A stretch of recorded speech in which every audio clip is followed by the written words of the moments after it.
Andrew McCART, IFL TV, proudly sponsored by Everlast. I'm here with Bradley Ray. Bradley, I mean, that left hook to the body. Man, I thought it was an early night for yourself, but looking at your eyes and that, it was a tough night for you, wasn't it? It was a tough night's work, you know. Come on, everyone knows Jez Smith. Everyone knows when I landed that shot, he was getting up. You know, he's hard as nails, and massive learning fight for me. You know, I knew it was going to be. The moment I took the fight, knew it wasn't going to be a walk in the park, but you know, that's what I'm in the game for, to be involved with fights like this, and hopefully, you know, all the fans are going to be talking about it. You know, everyone on social media are talking about it, and hopefully next time, you know, I can get start a little bit hype up the card and, you know, show people what I can do, because that's what I'm going to bring fight after fight.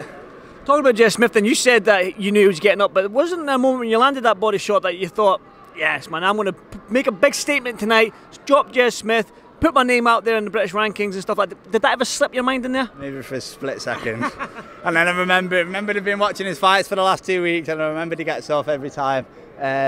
Like I said, you know, big credit to him. He's a tough man, and massive respect to him. You know, just said that there he's going to drop back down to light middle. I hope he gets that Liaga rematch. You know, he deserves it, and you know, I wish him the best. I hope he goes on and wins that. You've shown there that you're an entertaining fighter. Now, the middleweight division, Chris Eubank Jr. on the card as well, but he's a little bit further out in his career. But you've got like guys like Kevin and Jargo, Felix Cash, Danny Dignam, Sam Eggington. I mean, I can list another, well, I'll try, but on top of my head I'm listing good 4 solid names there who are in that division. Are you ready for these guys? Personally, you know, I'm an honest guy.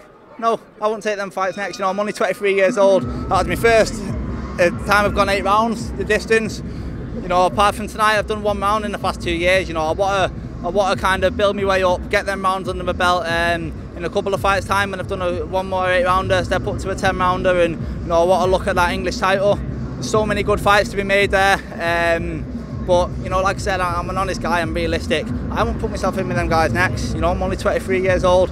Slowly but surely, I'm gonna build myself up, and hopefully, Boxer and Sky are gonna back me. You know, show them what I'm gonna produce. And when you put me on the stage, I'm gonna be in them fights all the time. So you know, just give me the chances, and slowly but surely, I'll prove myself. I mean, apart from the knockdown, it was a close fight. I think the referee had it 77-75. I mean, he did catch you with some solid shots.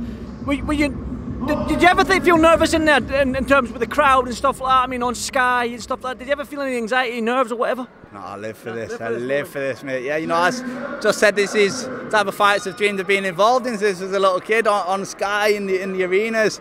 And you know, I loved absolutely every moment of it, even the times that, you know, I was getting caught, big black eyes a lot. You know, I look like a proper boxer now, but I loved it. You know, this is my life, and I've dedicated the last probably 12, 13, 14 weeks. I've been in camp because it's been a long camp, and you know, everything's for this moment tonight. And you know, I just loved it. I love being in there, and can't wait to go and have a week off, and then that's me back in. I can't wait. You mentioned the English title. You're going to go the traditional route, English, British, Commonwealth, European and stuff. Is that the sort of path? I know man, I've just spoke to him there. I mean, he's going to direct you in the right way, isn't he? Yeah, you know, that's my goal. I like that traditional route. I want to be in fights like that on the way up. Then when I come to fight for them bigger titles, you know, I'm not just going to journeyman, and then jump in them big fights. I'm going to get the experience like that in them tough fights, and you know, hopefully build a bit of a fan base on the way up, show people what I'm about, show the type of fights I'm going to be involved in, and you know, by the time them big fights come, I'll be ready, because I've done it, you know, on obviously on this stage, and in with the types of opponents like Jez Smith and, you know, whoever they put in front of me next. I mean, yeah, your fight was billed the sleeper of fight. Do you think you produced the fight of the night right so far? I think so. I think so. You know, I can't see. You know, it's only an 8-rounder as well, but you know, it's just the type of fighter I am, the type of fighter Jez is, and you know, that could have been 1 round and it would have been like that. It could have been 15 rounds and it would have been like that. You know, could have had a game of checkers or something. It probably would have ended up having a dust up, but you know, I loved it. Listen, Brad, I won't keep you much longer. I know you probably want to go and get them gloves off your hands, get your wraps off and that, and enjoy this win properly instead of talking to idiots like me. So, well done tonight, and I'll catch you in the next one. Top man, thank you very much. Thanks, Brad.